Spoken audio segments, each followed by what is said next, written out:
انبیاء کرام آئے ہوں گے، تو جب وہ یہ بات کہیں گے اور یہ غلط بیانی کریں گے تو نبی کریم صلی اللہ علیہ وسلم کی گواہی اس موقع پر قائم کی جائے گی، اور یہ بات وہ پوچھیں گے لوگ کہ وہ تو ہمارے بعد آئے ہیں، ان کی گواہی کیسے ہمارے اوپر قائم کی جا رہی ہے؟ تو پھر یہ بات بتائی جائے گی کہ خود ان انبیاء نے نبی کریم صلی اللہ علیہ وسلم کی نشاندہی کی، اور نبی کریم صلی اللہ علیہ وسلم کی امت کو یہ علم عطا کیا گیا کہ پچھلی امتوں کے بارے میں جتنی تاریخ ہے، یہ ساری تاریخ اور یہ ساری معلومات اس امت کو اللہ تبارک و تعالیٰ نے منتقل کیا ہے، یہ تمام امتوں کے علم سے آگاہ ہے، اور ہم اور آپ اس بات سے آگاہ ہیں کہ اللہ تبارک و تعالیٰ نے 1,00,000 سے زائد انبیاء کرام کو اس دنیا کے اندر بھیجا ہے، اور کوئی قوم ایسی نہیں چھوڑی کہ جس قوم کے اوپر کوئی نبی گواہ بن کر نہ کھڑا ہوا ہو اور انہوں نے اس کی ہدایت نہ کی۔ یہ اللہ نے ہم کو علم عطا کیا۔ یہ علم ویسے ہمیں حاصل نہیں ہوتا، ہم محروم رہتے ہیں اس سے، لیکن یہ وہ گواہی ہے کہ جو قائم ہوگی، اور قیامت کے بھی سارے فیصلے اسی شہادت حق پر ہوں گے۔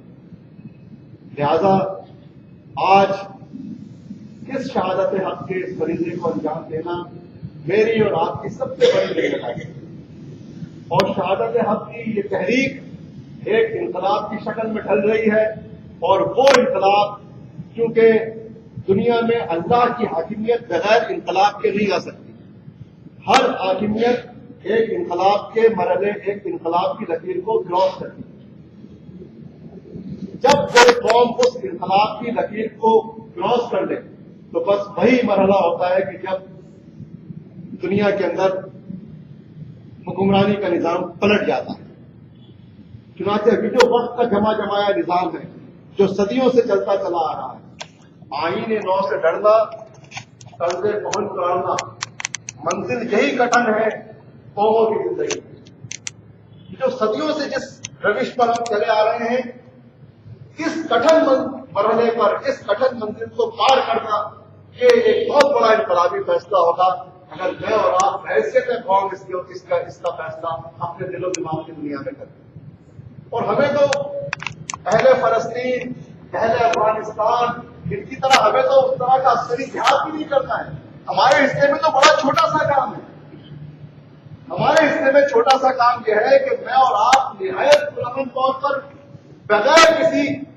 کو نقصان پہنچائے ہوئے، بغیر کسی کو ذرہ برابر مال برابر نقصان پہنچائے ہوئے، صرف حق کی صدا بلند کرتے ہوئے ہم مجتمع ہو کر سڑکوں پر آ جائیں کہ ہم حق کے علاوہ کسی اور چیز کو قبول نہیں کرتے، بس صرف اتنا سا۔ لیکن ہمارا ذہن اس وقت یہ بنا ہوا ہے کہ ہم سمجھتے ہیں کہ یہ تو شاید کوئی غیر دینی کام ہے، اور اگر کوئی دینداری کے ساتھ یہ کام کر بھی رہا ہے تو تھوڑے سے لوگ اگر یہ کام کر رہے ہیں تو ہماری وجہ سے وہ کرتے رہے یہ کام، ہمارے کرنے کا کام تو تمقن یہ نہیں۔ اور اس وقت دینداری کا سارا تقاضا ہی یہی ہے کہ کرنے کا کام اگر کوئی ہے، خدا کے دین کی خدمت اگر کوئی ہے، تو اس کے علاوہ کوئی نہیں ہے کہ جب بھی پکارنے والے یہ پکارے اور آواز دینے والے آواز لگائیں، اس کام کے لیے میدان میں آؤ اور بتاؤ کہ صحیح کیا ہے اور جھوٹ کیا ہے، تو ہمیں اس موقع پر چلو نہیں بیٹھنا چاہیے۔ ہمیں تو کچھ کرنا ہی نہیں ہے، نہایت پرامن اور نہتے ہو کر نکلنا ہے، اور ایک پرامن شہری کے طور پر یہ بات کہنی ہے کہ ہم ظلم کے اور ظالموں کے اور ان جھوٹے حکمرانوں کی حکمرانی کو نہیں مانتے۔ انہوں نے ہمیں بڑے دکھ دیے، انہوں نے صدیوں سے دکھ دیے، کہ آج بھی انہوں نے ہمیں جس کرم میں اور جس عذاب میں مبتلا کیا ہے، قبر کا حال تو مردہ ہی جانتا ہے۔ میں نے کتنی آسانی سے یہ بات آپ سے کہہ دی کہ بے روزگاری ہے، بے روزگاری کا عذاب نہیں جانتا ہے کہ جو سالہ سال سے بے روزگار ہے، جو اپنے گھر جاتا نہیں ہے، کہ اپنے بچوں کی اور اپنے اہل و عیال کی کا سامنا کیسے کرے گا، جس کے گھر چولہے نہیں جلتے۔ کتنے سپریٹ کوٹ لوگوں کو آپ نہیں دیکھتے مسجدوں کے اندر کہ دوسری آبادی میں جا کے کھڑے ہو کر آواز لگاتے ہیں کہ ہمیں کچھ دے دو۔ لیکن کینسر کا علاج کے لیے کینسر کی دوا ہی استعمال کرنی پڑے گی۔ آپ اگر مرض کی صحیح تشخیص تک پہنچ گئے ہیں کہ بنیادی فرض کیا ہے کہ حکمرانی کا نظام غلط ہے، یہی نبیوں کی تعلیم ہے، یہی شہادت حسین ہے، اور یہی وہ فریضہ ہے کہ اس امت کو ادا کرنا ہے۔ تو اگر یہ مرض بنیادی مرض کیا ہے تو اس کے لیے جتنی بھی علامات ہیں، یہ ساری اس مرض کی علامات ہیں، اس بیچ سے پھوٹنے والی شاخیں اور پتے ہیں۔ لہٰذا ان کا علاج بھی یہی ہے کہ اس بیچ کو ٹھیک کیا جائے۔ اور یہ بیچ ٹھیک نہیں ہو سکتا جب تک کہ ہم اس کے لیے جدوجہد کا راستہ اختیار کریں، کیونکہ نبی کریم صلی اللہ علیہ وسلم سے یہ راستہ اختیار ہے۔ اس لیے میں آپ سے یہ کہتا ہوں کہ آپ اس سوال پر غور کیجیے اور لازماً غور کیجیے کہ ہم اگر اس تحریک کا حصہ ہیں تو کیوں اس تحریک کا حصہ ہے؟ ہم اگر اس کا حصہ نہیں ہو تو اس سے کیا فرق پڑ جائے گا؟ یہ تحریک کیوں برپا کی گئی؟ یہ تحریک برپا نہ کی جاتی تو کیا فرق پڑ جاتا؟ کیا اسلام دنیا میں نہیں ہوتا؟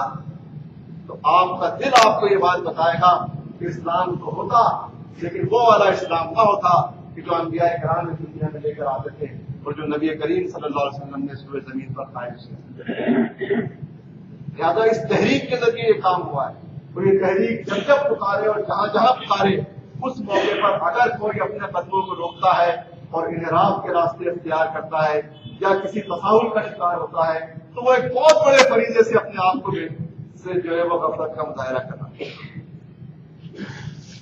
اس شعور سے آراستہ ہو کر جب قومیں آگے بڑھیں گی تو وہ قومیں ہوں گی وہ ترقی یافتہ قوم کہلائیں گی،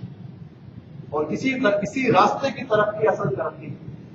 لوگ مادی ترقی کو ترقی سمجھتے ہیں، یہ مادی ترقی تو صرف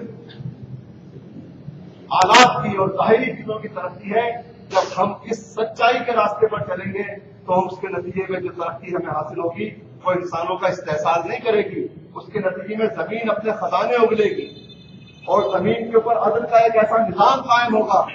جبھی تو وہ حالات پیدا ہوں گے کہ لوگ زکات دینے کے لیے نکلیں گے اور زکات دینے والے نہیں ہوں گے، جبھی تو ہوگا یہ، ورنہ اس زمین پر خزانوں کی کمی نہیں ہے، اس زمین پر شہادت حق کی کمی ہے اور نظام حق کی کمی ہے۔ نظام حق اس دنیا میں نہیں ہے، اس کی وجہ سے دنیا کے اندر خودکشیاں ہو رہی ہیں اور لوگ مارے جا رہے ہیں اور قوموں کو ہلاک کیا جا رہا ہے۔ لیکن اگر یہ نظام حق ایک دین حق کے اوپر قائم ہو جائے، کہ دنیا اس دین حق پر قائم ہو جائے تو زمین اتنے خزانے اگلے گی کہ لوگ خزانے بانٹنے کے لیے بھی نکلیں گے تو لینے والے نہیں۔ اور اللہ تبارک و تعالیٰ کا اتنا بڑا احسان ہے کہ اس نے ہم جیسے لوگوں کو اس دنیا کے اربوں انسانوں کے اندر، اربوں انسان 2 ارب کی آبادی تو ہو گئی ہے اس دنیا کی، ان اربوں انسانوں میں سے جن لوگوں کا انتخاب کیا ہے اور جس خطے کا انتخاب کیا ہے اور جس خطہ میں بسنے والی اقوام کا انتخاب کیا ہے، یہ اس وقت اس دنیا کی شہادت حق کی اس کشمکش کا مرکز اور محور ہے۔ ساری دنیا کی کشمکش جو اس شہادت حق پر مبنی دنیا میں اس وقت برپا ہے، اس کا مرکز و محور یہی اقوام اور یہی خطہ ہے۔ اتنی بڑی نعمت، تو اگر کوئی محرومی ہوگی کہ ہماری اپنی محرومی ہوگی کہ ہم خود اس سے نہیں بول رہے، اس کو خود ہی اس راستے سے کرنی چاہیے۔ لہٰذا یہ حکمران طبقہ بھی اس وقت بالکل مخلوق الحال ہے۔ یہ تو حکمران بھی نہیں ہے، لٹیرے ہیں یہ۔ آپ نے لفظ سنا ہوگا نوکر شاہی، ان کے لیے تو حکمرانوں کا لفظ بھی استعمال نہیں ہوتا۔ یہ ایسے شاہ ہیں کہ جو غیروں کے نوکر ہیں اور اپنی قوم کے شاہ ہیں، اس لیے ان کو نوکر شاہی کہا جاتا ہے۔ یہ غیروں کی نوکری کرتے ہیں اور اپنی قوم پر اپنی شہنشاہیت جماتے ہیں۔ یہ لوٹتے ہیں چند دنوں کے اندر پھر چلے جاتے ہیں۔ یہ تو رہتے بھی نہیں یہاں پر، ان کے علاج باہر ہوتے ہیں، ان کی چھٹیاں باہر گزرتی ہیں، ان کی زندگیاں باہر گزرتی ہیں۔ یہ تو اس قوم کے افراد بھی نہیں ہیں اور اتنے کمزور ہو چکے ہیں کہ یہ اپنے صدارتی محلوں سے باہر نہیں نکل سکتے۔ صرف قوم کو ایک دفعہ فیصلہ کرنا ہے کہ وہ اللہ کی پکار پر لبیک دینے کے لیے تیار ہے یا نہیں۔ بحیثیت قوم اس کو یہ فیصلہ کرنا ہے، اور جس دن ہم نے یہ فیصلہ کر لیا، یہ کہ ابھی ہم تذبذب میں پڑے ہیں، اور جو بات میں آپ سے کہہ رہا تھا اقبال نے اسی کی نشان کہی تھی کہ آئین نو سے ڈرنا، قرض کون چڑھنا، اڑے ہوئے رہے کہ نہیں یہ تو نہیں وہ تو نہیں، بس اتنا اسلام کافی ہے، بس اتنا دین کافی ہے۔ قرض کون چڑھنا منزل یہی کٹن ہے قوموں کی زندگی میں۔ تحریکوں نے تو اپنا کام کر دیا اور تحریکوں نے یہ فریضہ محمد المسلمین کی طرف منتقل کر دیا ہے۔ اب ان کا امتحان ہے وہ ان تحریکوں کے دلوں میں نہایت پرامن طور پہ اور اپنے اس ایمان کی پکار پر لبیک کہتے ہوئے وہ میدان عمل میں آنے کو تیار ہے۔ جس دن وہ آ گئے اس دن کچھ بھی نہیں ہوگا، بس صرف آپ ہی آپ ہی۔ تو شہادت حق اللہ تبارک و تعالیٰ کی طرف سے ایک ایسا فریضہ ہے کہ جس کو سب پر فوقیت حاصل ہے، اور یہی وہ فریضہ ہے کہ جس کی گواہی اللہ تبارک و تعالیٰ نے دی ہے، اس کے ملائکہ نے دی ہے، اور ان تمام لوگوں نے دی ہے کہ جو اولو العلم ہے، اور اب اولو العلم کی نشانی یہ امت مصطفیٰ صلی اللہ علیہ وسلم ہے، اور یہ فریضہ اس کے اوپر منتقل ہے۔ اللہ تعالیٰ سے دعا ہے کہ اللہ تعالیٰ ہمیں اس فریضے کا حق ادا کرنے کی توفیق عطا فرمائے۔ معاف دعوانا الحمد للہ رب العالمین، والصلاة والسلام على رسول الكريم وعلى آله وصحبه أجمعين۔ اللهم اعز الإسلام والمسلمين، اللهم انصر الإسلام والمسلمين، اللهم انصر المجاهدين في كل مكان، اللهم انصرهم نصرا عزيزا، اللهم إنا نجعلك في نحورهم ونعوذ بك من شرورهم، ربنا افرغ علينا صبرا وثبت اقدامنا وانصرنا على القوم الكافرين، ربنا ولا تحمل علينا إصرا كما حملته على الذين من قبلنا، ربنا ولا تحملنا ما لا طاقة لنا به، واعف عنا واغفر لنا وارحمنا، أنت مولانا فانصرنا على القوم الكافرين، اللهم احسن عاقبتنا في الامور كلها واجرنا من خزي الدنيا وعذاب الاخره، اللهم صل على سيدنا محمد وعلى ال سيدنا محمد، سبحان ربك رب العزه عما يصفون وسلام على المرسلين والحمد لله۔